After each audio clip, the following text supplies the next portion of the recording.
Testing 1 2. Testing 1 2.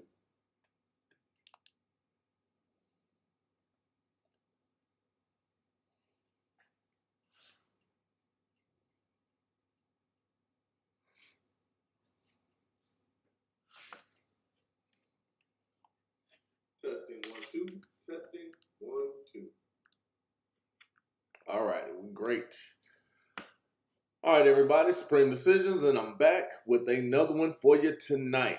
Now, before I get into everything, I want to show you now that I know where it's at. But I want to show you guys, if you choose to become a sponsor of an episode, this is what you're going to get. We're going to use whatever, if you want to use a discount code, you just want to use a collaboration, whatever you want, sponsor of the day, get your logo. And if it's just your YouTube name, we'll put that up there and we'll have it dressed up real nice for you. So you could be singled out and showcased throughout the entire episode as the episode's sponsor. So that's what you get. Hold on. There we go. All right. Now, thank you guys for tuning back in. What we're going to do for this live show is going to explain the good faith exception and limits and defenses that can be. We're going to talk about the limitations of it and defensive strategies that you can employ or that are able to be employed if done properly. And I'm going to give you a couple of real world examples, because the explanation for the good faith exception and the uses for police and prosecution. Now, the good faith exception, let me get some water before I start, because apparently I need something to drink.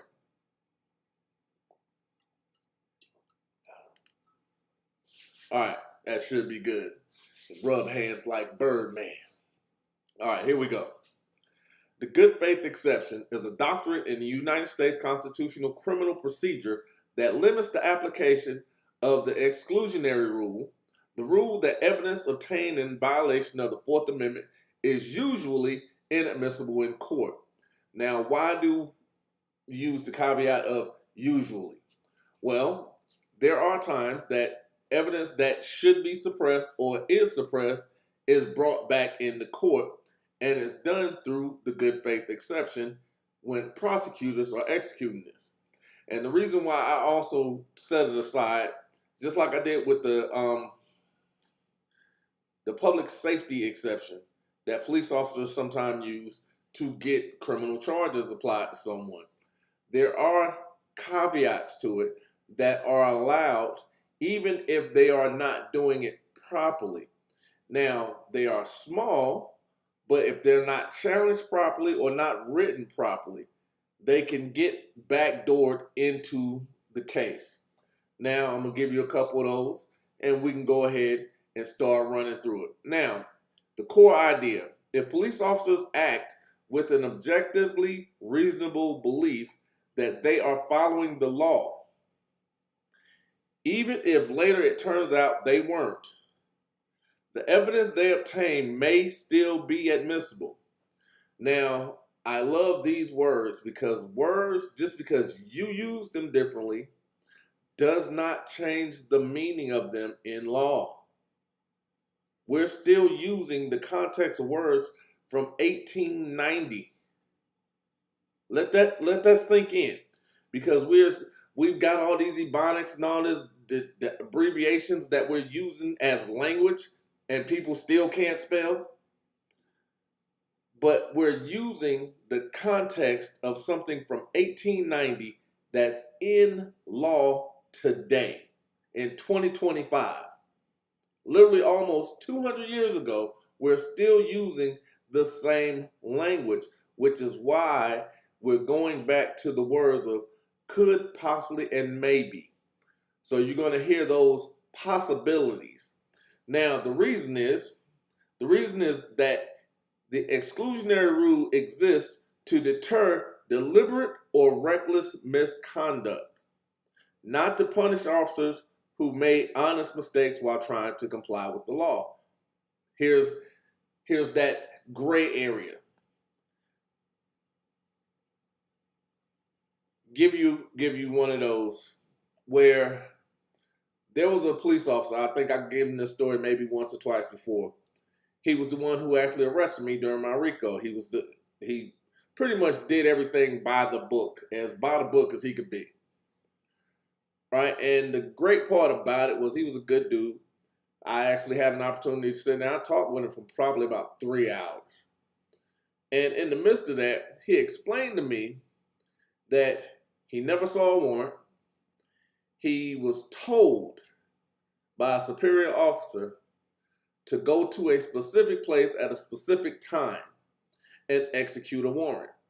Now, this is where the good faith in the officers acting in accordance to law.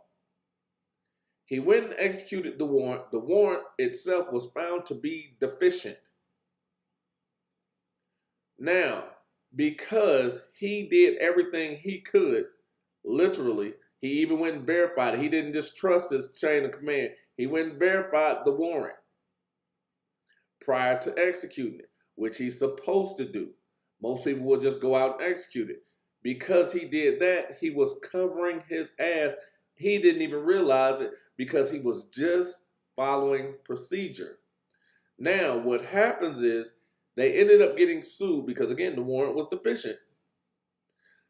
Because he was the highest ranking officer, he was being held liable when he wasn't the one who went and got the warrant, and he was not the one who actually set up the actual warrant or raid. So what I told him was, since your superior was the one that did all of this, they're trying to throw you under the bus because they knew the warrant was deficient. This is what you give to them. And I used the exclusionary rule to literally get him out of it because he actually was acting in good faith because he thought he was following the law. Now, everybody else got sued because they knew better. I ain't got nothing to do with that. He was my client. And what was funny was whenever he came up for the trial, he drove up for the trial because he actually arrested me in Richmond County. So when he drove up to Atlanta to the federal building, he saw me outside. He damn near jumped in my arms. And he told me, he was like, hey, man, they dropped the charges on me or dropped the case on me. You know, they picked it up on my superiors. And I'm here, you know, to testify. And I told him, I said, well, you're getting ready to go home. He goes, why? I said, because you came up here and hugged me. That goes against their narrative that I'm anti-government and that I hate police. Now, I hate bad policing and I hate bad police officers, but I don't have an issue with good people. Always understand that. But at the same time, when we're talking about this, we're understanding that there are even exceptions because he was being held civilly and they were still using this exact same rule and he was using it as a defense to get out. Now, criminal cases, for your answer for Ryan Toys, criminal cases is where this is most prevalent.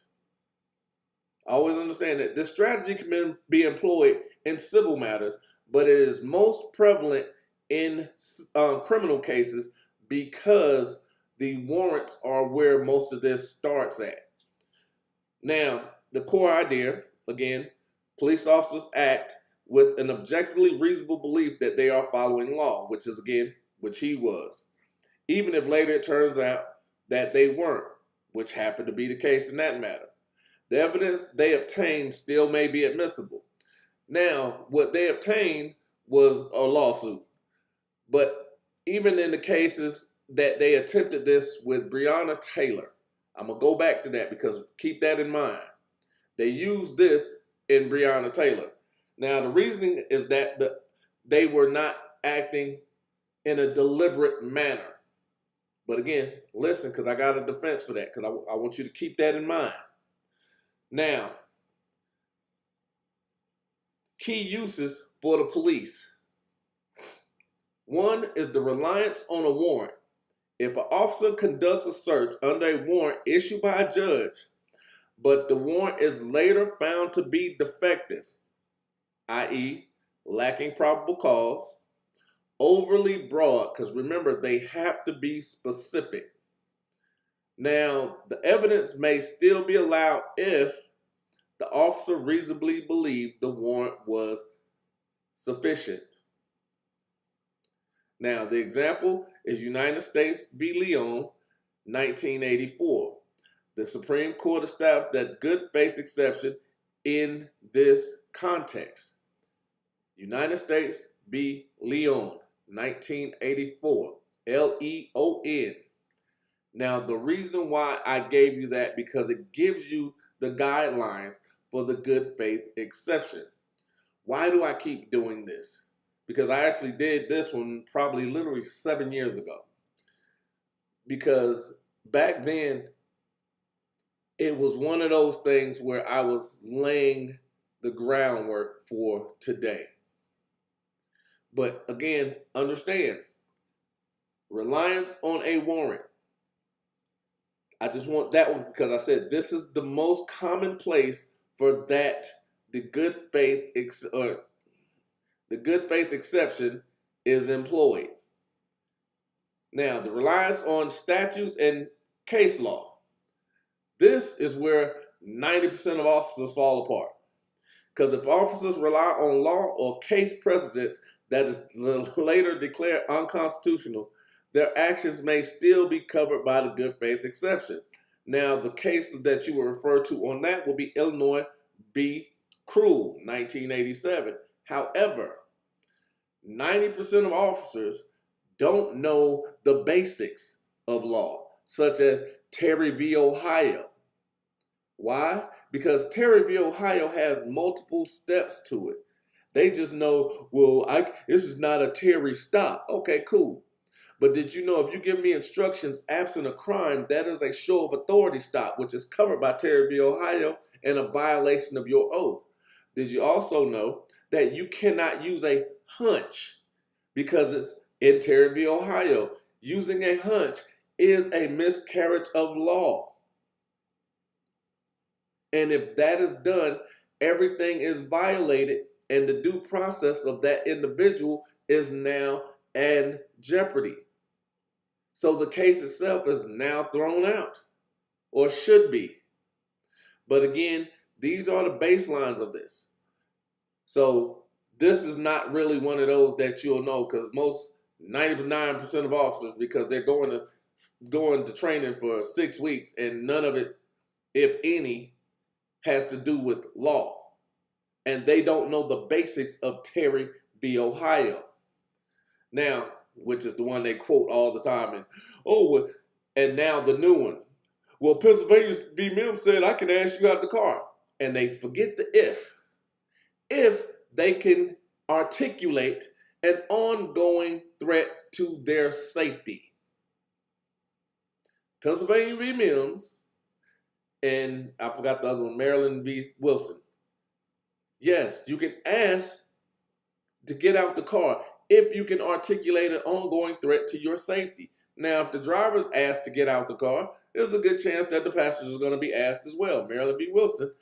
But an ongoing threat, that's what now must be written down, because if it's not, that is a violation. Can of worms. And guess what? It's clearly established because this dumbass officer just said it. So he knows it.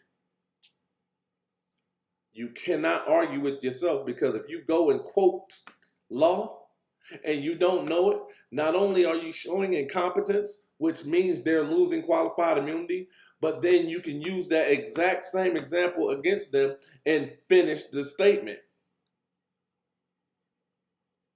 And now they are cooked, because anytime they're messing up is a show of incompetence. It becomes reckless and it goes against necessity. These things are violations. Always understand that. clerical or record-keeping errors. Now, while this is optional, this happens. If officers make an arrest or search based on information from court or police databases that turn out to be wrong, i.e., an arrest warrant that should have been cleared, the good faith exception may still apply. Why? Because then it falls under negligence for the state. The officer's good. The state is now liable because their record is messed up and they never changed it, whatever it is. And that comes from Arizona v. Evans, 1995. Notice how I'm not just rattling stupid stuff off and don't have anything to back it up from, because I know I'm giving you something new. Now, the use for the prosecution. I just gave you that for the police. Now it's giving you something for the prosecution. Admitting evidence otherwise suppressed. The prosecution can argue that even if there was a technical Fourth Amendment violation, the officer acted in good faith. This keeps crucial evidence like drugs, weapons, or statements from being excluded from court. Now, this is putting the onus on your defense. This needs to be part of your strategy, because not only do you need to know your strategy, but you need to understand the tactics that are going to be used to break your strategy. Understand what the prosecution does, because they can't admit that they were wrong, because admitting they were wrong can have a dollar amount attached to it. So understand that. And even if there's something that you attempt to get suppressed and it's not, that does not mean you can't then weaponize it. Always understand that you have an opportunity to weaponize your defense in every aspect. Now, countering suppression motions. When a defense attorney files a motion to suppress evidence, prosecutors often invoke good faith exception as a rebuttal. Remember, your strategy, you must understand the tactics of the prosecution. So if I tell you that you file a motion to suppress, the prosecution plays the you cannot change the nature of the beast, just the players. That's it. The nature of the beast remains the same each and every time. Always understand that. When a defense attorney files a motion, to suppress evidence, prosecutors often invoke the good faith exception as a rebuttal. Keep that one in mind too, because I got something on the back end of this. The officer followed standard procedures and reasonably believed the search was valid. I'll give you an example. File for a motion to suppress, technically, let's say we remember Officer Blake, right? Blake Simmons, down in Frisco, who's somewhere here in Texas because he left Frisco. But let's say he goes out and the prosecution say, hey, there's a motion to suppress. Remember, Officer Johnson said Blake does this all the time. Your rebut can be, he did not follow proper procedures in his search, because the stop, once he handed him those tickets, was over. He did not allow that person to leave, which violated his due process rights. So the exception is not valid. And if you not very familiar with the Blake Simmons story, there's literally a podcast that's labeled in a previous video, Blake Simmons. So go and listen to it and then come back to this one, because then you'll have more of an idea of what it is exactly that I'm speaking about. But now the exclusion wouldn't serve as a deterrent, because the officer didn't act recklessly or dishonestly. in the Blake Simmons case, he did act recklessly and he did act dishonestly because he said a lot of things that was a flat out lie. When his supervisor got there, he flat out lied. That was pointed out on his body cam. Just keep that in mind. It was pointed out on his body, or excuse me, his dash cam. He lied to not only the man he had stopped, but he also lied to his supervisor once he got there, which makes him a dishonest actor, which then disallows the good faith exception in any search that he does. So always remember, I told you, anytime you're going to challenge something, there's an opportunity for you.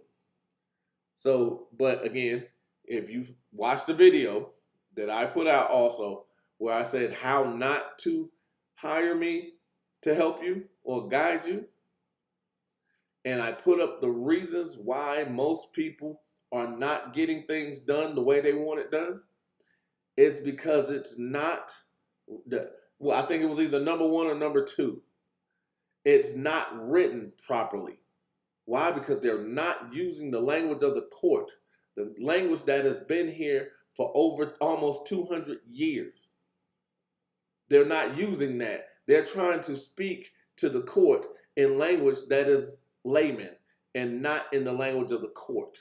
Always understand that. This is the reason why I'm saying the things that I'm saying today. It sounds foreign, but these are the things that make sure you get to what it is that you're trying to get to. Now, on appeal, because this is what they do to protect conviction, prosecutors frequently rely on the good faith exception to argue that even if errors occur in obtaining evidence, they shouldn't result in overturning the conviction. These are the things where you just got it out. Officers behave recklessly. They behave without honor. They didn't follow police procedure, and their belief was negated because their actions showed their intention. Now, notice I didn't say exactly what I wrote the first time, because those are the words that you will actually put into writing. Their actions showed their intention. Because I'm not going to talk about they didn't reasonably believe, because I don't know. I know their actions showed their intent. Because I always tell people anyway, you can talk all your life. I'm going to pay attention to what you're doing. Talk. I'm paying attention to your actions. So your actions show your intention. Now, the good faith exception is a safety net for law enforcement and prosecutors. It prevents the justices from throwing out key evidence when officers honestly tried to comply with law but made errors outside their control. Now, here's the fun part. The good faith. How about we go before I got excited for a second. Let me get some water so I can go ahead and finish this.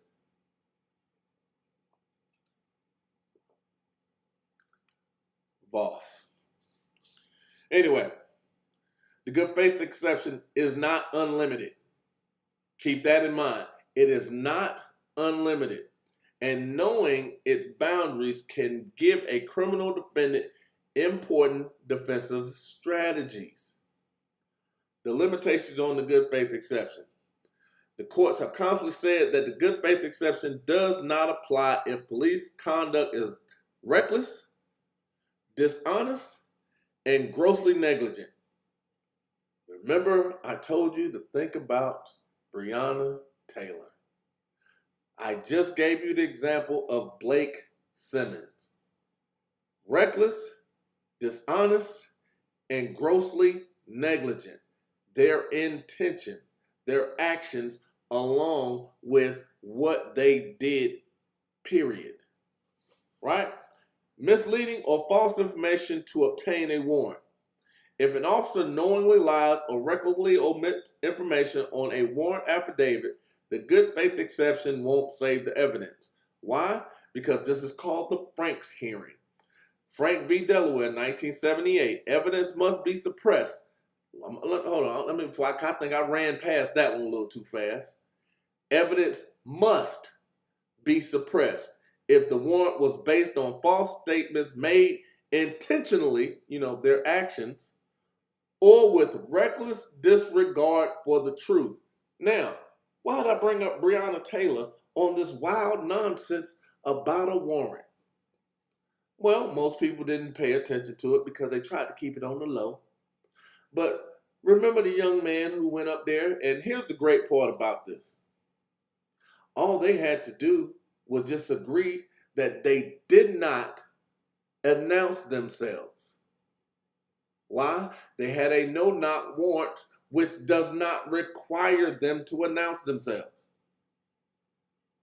They insisted on saying they announced themselves, which made other people come out and say they didn't hear the police announce themselves because, one, they didn't have to, but because the police insisted on it, and there were so many witnesses that said they did not hear a police announcement. They just heard gunfire after hearing a loud thump. That's when people started investigating. So when they started investigating, they found out they didn't announce themselves because they didn't have to. But because they said they did, that's the first lie. The second one was, after that, the shooting from Breonna Taylor, they said they were shooting in one direction. The problem was, whenever they started going with the bullets, one bullet was fired from Breonna Taylor's house. There were multiple angles in which they were shooting up into the apartment.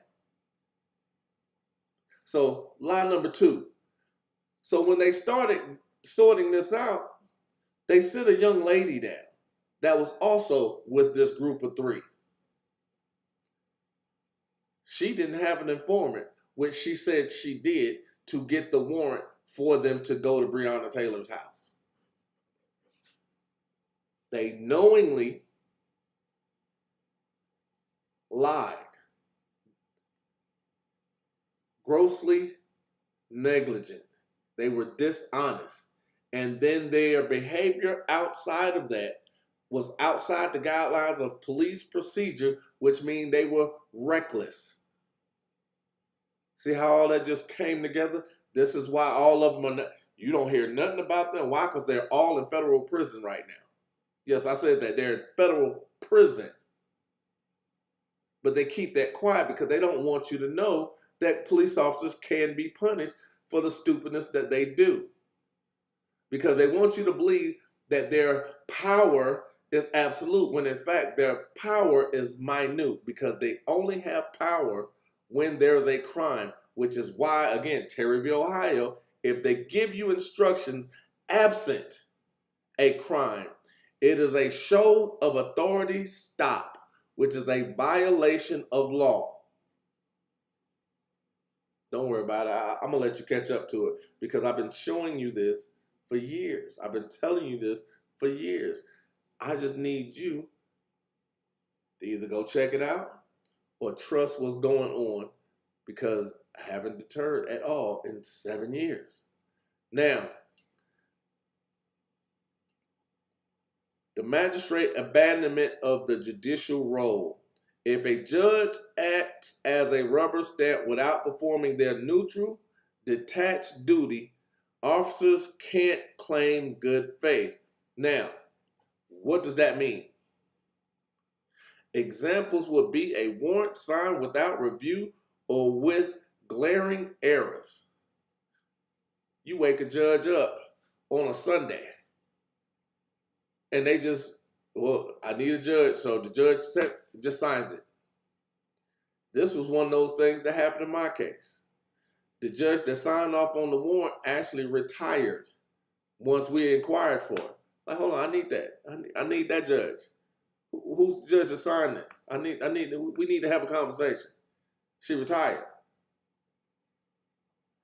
Understand, these things have significant repercussions because the judge, when they sign that warrant, is accepting liability of the actions of that police officer. Remember, I talked years ago about how you can sue the supervisors of police officers. You can also sue that judge now because of what we called in the first one? Reckless, dishonest, or gross negligent behavior. This is what we're talking about. When they're just signing stuff without paying attention, that is gross negligence. They are liable for their actions. Now, facially or factually deficient warrants. If a warrant is obviously invalid. Now, missing a description of the place to search or authorizing unlimited general search. Remember, specificity. If the warrant is not specific, no reasonable officer could rely on it. Remember, because the officer, if they believe the warrant is valid, they can execute it. If they execute it and the warrant is vague,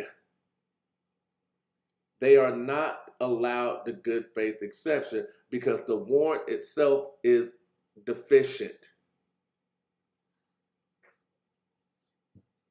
But again, we have to understand not only when to challenge or what to challenge, but how to challenge it. Now, systematic police misconduct or negligence. Hello, Tennessee.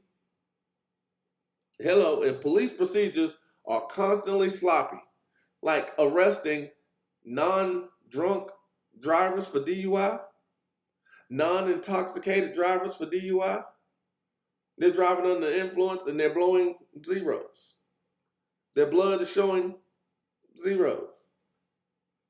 Systematic police misconduct or negligence. Why? This is reckless behavior, and they are allowing gross negligence with dishonest behavior, their actions. Suppression may still be required to deter systematic negligence. Herring v. United States, 2009, narrowed this, but courts still recognize suppression if negligence is widespread or reckless. This is why I tell people, challenge everything, because their negligence is widespread and negligent. Because hell, I even spoke about here in El Paso. What officers, because they have quotas, you know, the thing that people told me, oh, there are no quotas, and the police don't have quotas. Yeah, they just don't call it quotas because that's illegal. But they have quotas, and they'll just write anything or write a citation for anything because they know people are not going to read it, and they'll just pay it. They'll literally write anything. And most people, because they're not going to challenge it, won't even recognize that they were charged with something that did not exist. Yes, I paused for dramatic effect. Matter of fact, I'm going to let you think about it while I'm getting this drink.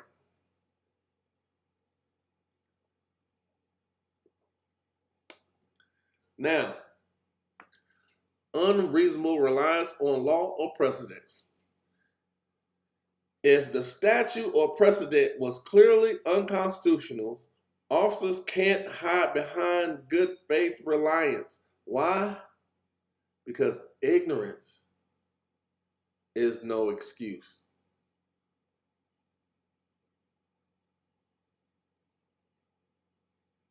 Whoops. Because I watch all these First Amendment auditors, which is it seems to be the most reckless thing I've ever seen in my life, because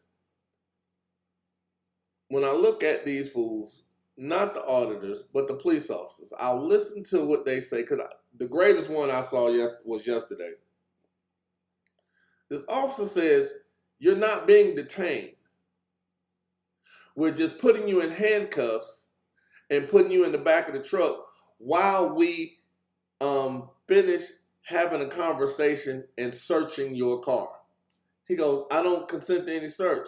He goes, we understand that. He asked, he said, well, why are you taking my money? He said, oh no, we're not seizing your money. You can get your money, but we're taking your money because it was in two different places. And I was like, did this cop just say you're not being detained while detaining him and then saying we're not taking your money or we're not seizing your money while seizing his money? And I was thinking to myself, I don't get that high. I watched it 4 times because I had to make sure that's what I heard. But what that police officer did not realize was in that moment, he showed incompetence. He lost his qualified immunity. Why? Because he was dishonest and his behavior was negligent. Always understand that. Ignorance is no excuse. Now, in court, how a criminal defendant can use this defense.